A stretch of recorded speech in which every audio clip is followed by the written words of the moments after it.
राजनीति कभी किसी की सगी नहीं होती। वक्त आने पर पल्ला झाड़ना हो या वक्त आने पर साथ खड़े होना, यह सब आम बात हो गई है।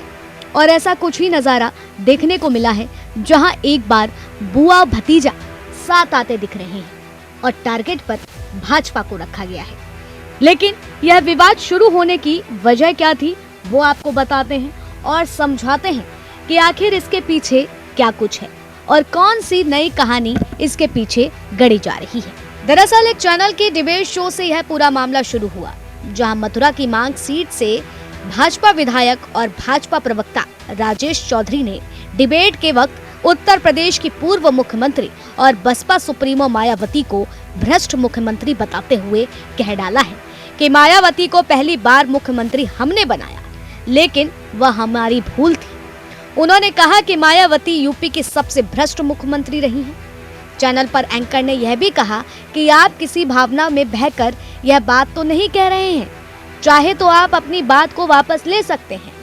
लेकिन चौधरी अपने बयान पर कायम रहे और कहा कि यह अकाट्य सत्य है कि सबसे ज्यादा भ्रष्टाचार मायावती सरकार में हुआ है।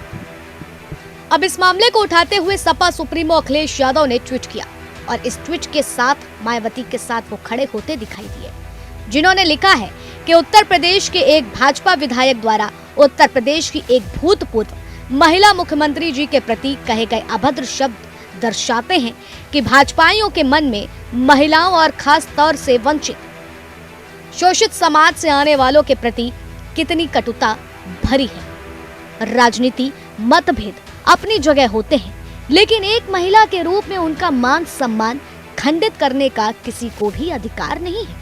भाजपाई कह रहे हैं कि उन्हें मुख्यमंत्री बनाकर हमने गलती की थी।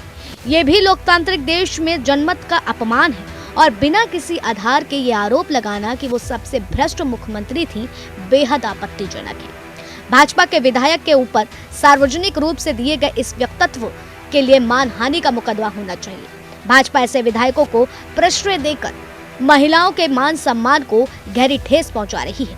अगर ऐसे लोगों के खिलाफ भाजपा तुरंत अनुशासनात्मक कार्रवाई नहीं करती है, मान लेना चाहिए ये किसी एक विधायक का व्यक्तिगत विचार नहीं बल्कि पूरी भाजपा का है, जो कि घोर निंदनीय है। अखिलेश के इस ट्वीट के बाद ठीक बसपा सुप्रीमो मायावती ने अपनी प्रतिक्रिया देते हुए भाजपा विधायक और को दिमागी तौर पर बीमार बताया और ट्वीट करके लिखा, सपा मुखिया ने मथुरा जिले के एक भाजपा विधायक को उनके गलत आरोपों का जवाब देकर बीएसपी प्रमुख के ईमानदार होने के बारे में सच्चाई को माना है और उसके लिए पार्टी आभारी है। पार्टी को भाजपा के इस विधायक के बारे में ऐसा लगता है कि उसकी अब भाजपा से कोई पूछ नहीं रही है, इसलिए वह बसपा प्रमुख के बारे में अनाप शनाप बयानबाजी करके सुर्खियों में आना चाहता है, जो अति दुर्भाग्यपूर्ण है। जबकि भाजपा को चाहिए कि वह उसके विरुद्ध सख्त कार्रवाई करे और यदि वह दिमागी तौर पर बीमार है तो उसका इलाज भी जरूर कराएं, वरना इसके पीछे बीजेपी का कोई षड्यंत्र ही नजर आता है। यह कहना भी गलत नहीं होगा। यदि भाजपा अपने विधायक के विरुद्ध कोई भी सख्त कार्रवाई नहीं करती है तो फिर इसका जवाब पार्टी के लोग अगले विधानसभा में उसकी जमानत जब्त कराकर तथा वर्तमान में होने वाले 10 उपचुनाव में भी इस पार्टी को जरूर देंगे। अब देखिए, किसी भी महिला के खिलाफ इस तरह की बात करना हो और उसके लिए जो बतौर 3 बार उत्तर प्रदेश की मुख्यमंत्री रह चुकी हो, या किसी राजनेता की भाषा को शोभा नहीं देता और इस पर रिएक्शन आना स्वाभाविक बात है। लेकिन इस बीच आखिर बसपा सुप्रीमो मायावती के लिए समाजवादी पार्टी के नेताओं में इतना प्रेम अचानक से क्यों उजागर हो गया?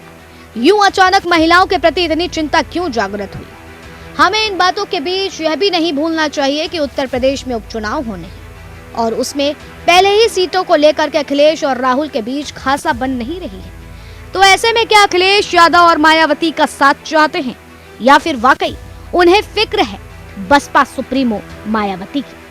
हालांकि इस मुद्दे पर बसपा कार्यकर्ताओं का भी गुस्सा फूटा है और जहां समाजवादी पार्टी के नेता अखिलेश यादव बसपा सुप्रीमो मायावती के साथ खड़े होते नजर आ रहे हैं, तो बसपा सुप्रीमो मायावती अखिलेश का इस बात का आभार करती हुई नजर आ रही हैं।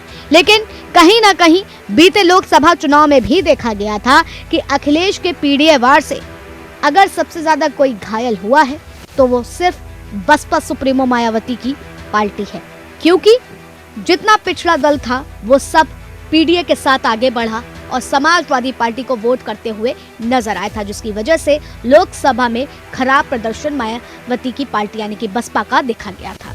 बहरहाल ये तो आगे आने वाले वक्त में पता चलेगा, क्योंकि यह राजनीति है और यहाँ बिना फायदे के कोई किसी का आज तक सगा नहीं हुआ है।